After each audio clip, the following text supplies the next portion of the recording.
Have you ever noticed how one small voice note can change your whole morning? Oh, don't start. You read my mind already. Why? What happened? My sister sent me a message today. She said, "Wow, look who remembered he has a family." Oof, that's a joke with a little pain hiding inside it. Exactly. I laughed when I read it, and then 10 minutes later, I was still thinking about it. That happens to me too. Something feels funny on the surface, but underneath, it's actually true. Right. I send messages all the time, a thumbs up, a quick haha, a sticker. But calling, that's a different thing completely. It really is different. A message takes 5 seconds. A call asks for your attention. And honestly, I think that's why I avoid it sometimes. Not because I don't love them, just because life gets full and the days slide by before you notice. I know exactly what you mean. Today, before we talk about anything else, how are you? Good. Tired, but good. You? Good too. A little quiet today. Quiet how? Just thinking about family, I guess. We're talking about it today, and it already has me in my head a little. That's fair. Family does that. It's such a simple word, but it's never really simple, is it? Never. It's warm and complicated at the same time, sometimes in the same 5 minutes. So let's go there today. Real conversation, a few useful words along the way, and one speaking moment at the end where I'll talk to you directly. Yes, in that part, your lines will appear on the screen and you'll say them out loud, like you're really sitting here with us. So don't just listen today. Listen and then use your voice a little too. All right, back to my sister. Should I call her tonight? I think you already know the answer. I do. I just don't want to know it yet. That happens to me too. Have you ever had someone in your family say something small that ended up staying with you for days? Actually, yes. My aunt called me twice last month. I saw her name both times and thought, I'll call her back when I have more time. Ah, the famous more time. It never came. When I finally called, she wasn't angry at all. She just said, "I thought you forgot me." Oh, that's hard to hear. It really was because she wasn't asking for much. She just wanted to know she was still in my mind. So what did you say? I told her I didn't forget you. I'm sorry it took so long. Simple words, but they felt heavy coming out of my mouth. Sometimes that's exactly what family needs. Not a big explanation, just to feel remembered. Yeah, I think about my mom too. She'll call and the first thing she says is always, "Did you eat?" The most famous family question in the world. She's not really asking about food. No, she's saying, I'm thinking about you. I want you to be okay. Exactly, or call me when you reach, which really means I'll be worrying until I hear from you. Family love hides inside ordinary words like that. It does, and once you start hearing it that way, it changes everything about how you receive it. Can I ask you something? Are you close to your family? I am, but it's changed a lot as I've gotten older. How so? When I was young, my family was basically my whole world. They raised me, guided me, corrected me when I went wrong. All of that quietly became part of who I am. I feel that completely. My upbringing gave me this strong sense of respect for older people, for guests, even for small things like not wasting food. I didn't even notice those lessons forming until I was an adult. It's strange how that works. The lessons arrive so quietly, you don't realize you're learning them. And then you grow up and you start choosing your own path, and sometimes your family doesn't fully understand those choices. Not because they don't love you, though. No, not at all. They're just seeing life from a different place, a different time, a different set of experiences. That's the generational gap right there. My parents grew up believing safety was everything, a stable job, a clear plan, no unnecessary risks. And that came from something real. They lived through things that taught them to hold on tight. I know, their worry comes from exactly that place, but knowing it doesn't always make it feel lighter. No, sometimes care and pressure can look almost identical from the inside. Yes, you love your family, you're grateful for everything they've given you, and some things still feel heavy at the same time. The obligations, too. Calling, visiting, being available, explaining your choices to people who love you but don't always understand them. And when you can't meet those obligations, when life is just too full, there's the guilt, even when you're genuinely trying your best. It really can feel like a gift and a weight at the same time. I think a lot of people need to hear that. It's okay to feel both. You can love your family deeply and still need space to breathe. Those two things aren't actually in conflict with each other. I needed to hear that today, honestly. I think I did too. Can I ask you something a little more personal? Go ahead. Have you ever had a real falling out with someone in your family? Not a small disagreement, but something that left actual silence between you? Yes, my brother and I went almost 4 months without speaking properly once. 4 months. What happened?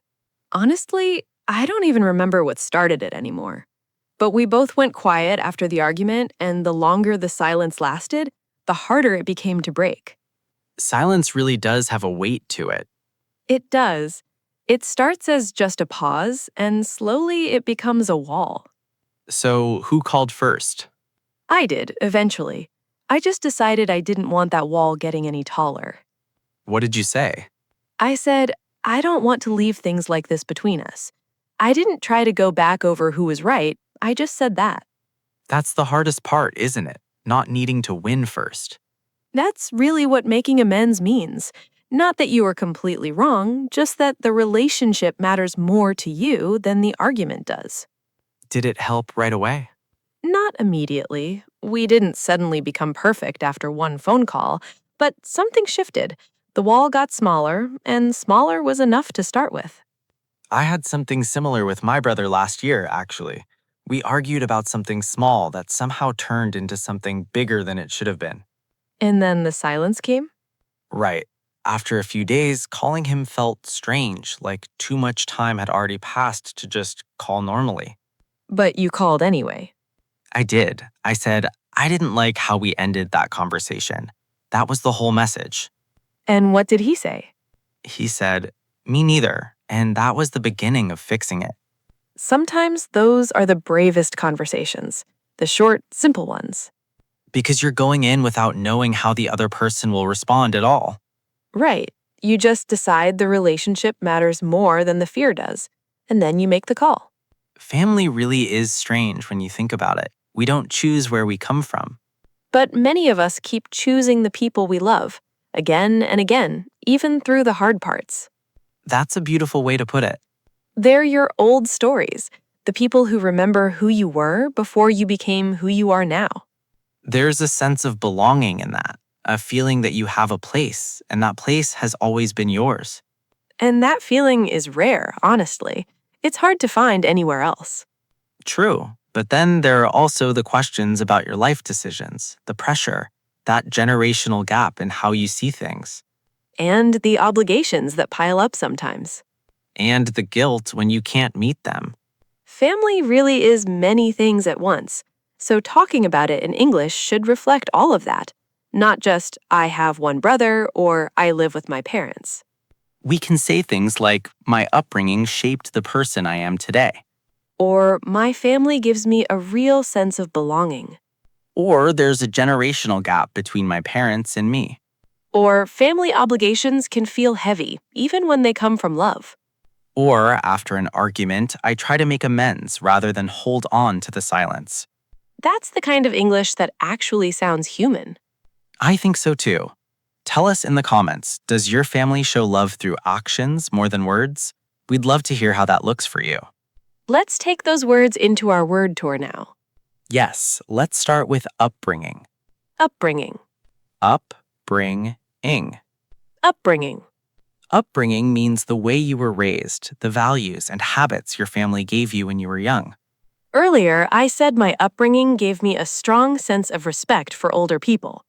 Right, so you could say, my upbringing shaped the person I am today.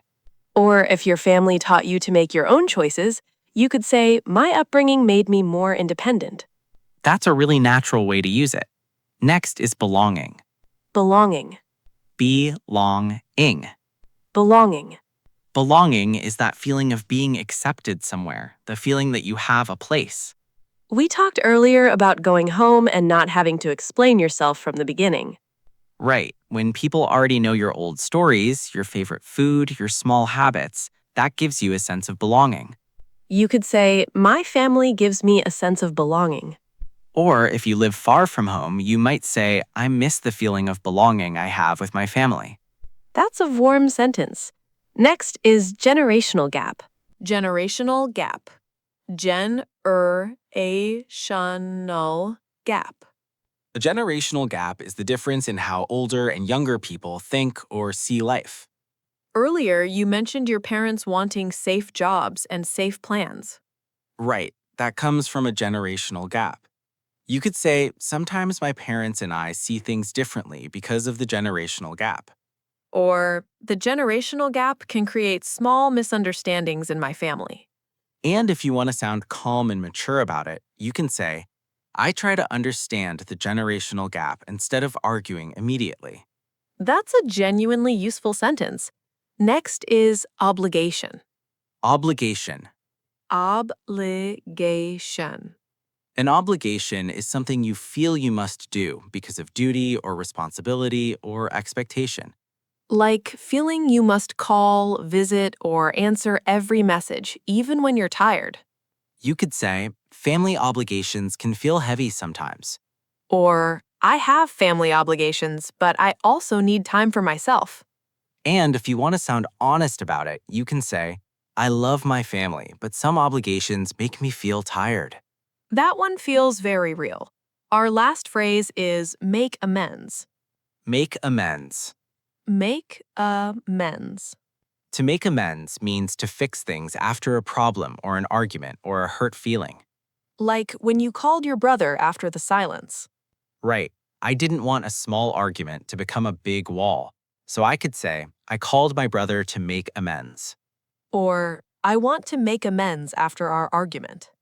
And if you want to sound mature, you can say, in family, it's more important to make amends than to win every argument. Beautiful. So today we covered upbringing, belonging, generational gap, obligation, and make amends. 5 words that help us talk about family with more feeling. And this is usually the moment where learners understand the words clearly, but later, when they actually need to speak, the words quietly disappear. That's exactly why practice right after the episode matters so much. Meeting these words again, using them in real sentences, repeating them out loud, that's what makes them stick. So let's do exactly that right now. Before you go anywhere, it's time to use your English directly. Yes, this is the part I look forward to most because now the episode becomes something you actually do, not just something you hear. Remember, when your line appears on the screen, don't just read it quietly in your head. Say it out loud, use your real voice. Speak slowly and clearly like you're really talking with us. We'll leave a pause after each line. That pause is yours. Okay, let's talk. When you think about your family, what feeling comes first for you?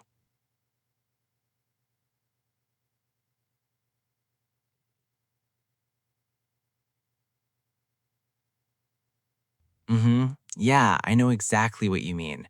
It's warm, but it's never simple, is it? Sometimes one small thing happens and suddenly you're thinking about everything at once.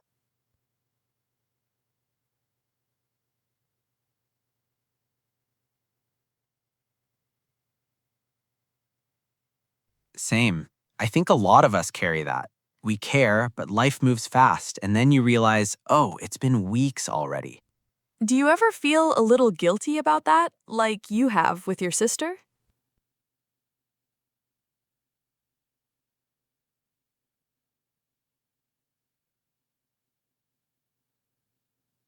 Yeah, I do too. I try not to be too hard on myself, but it's still there sometimes.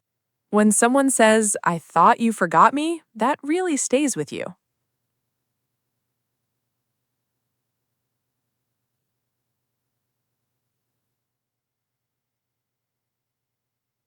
It makes you realize even a short call means more than you think it does. Maybe you should make that call tonight. Can I ask you something else? Do you think your upbringing changed how you see family?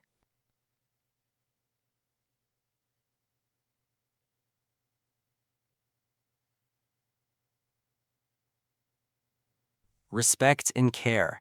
In a lot of families, those are almost the same thing, aren't they? Care shows up as respect, and that's often how people say love without ever using the word. That's such a true way to put it. Do you ever feel a generational gap in your own family?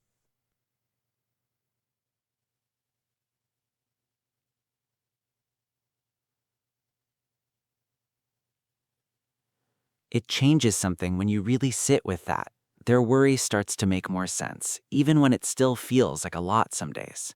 You don't have to agree with everything, but you understand where it's coming from.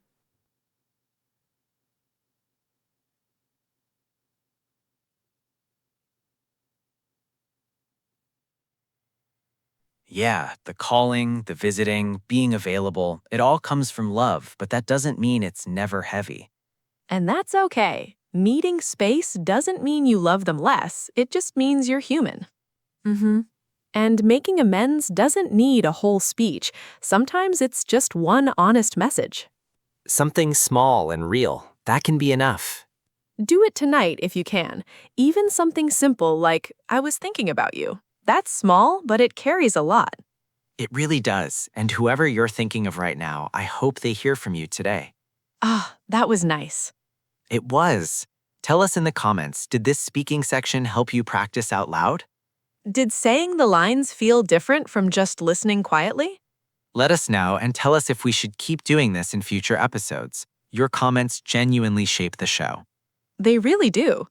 So today we talked about family, the warmth of it, the weight of it, the silences, and the small calls that fix them. And maybe this conversation reminded you of someone today. Maybe it did. Sometimes small moments matter more than we think they do. I hope someone hears from you today. Keep practicing those 5 words and keep noticing the love hiding inside ordinary sentences. This is Speaker 1. And this is Speaker 2. You've been listening to Learn English with Podcast. Keep practicing, keep speaking, and we'll see you next time.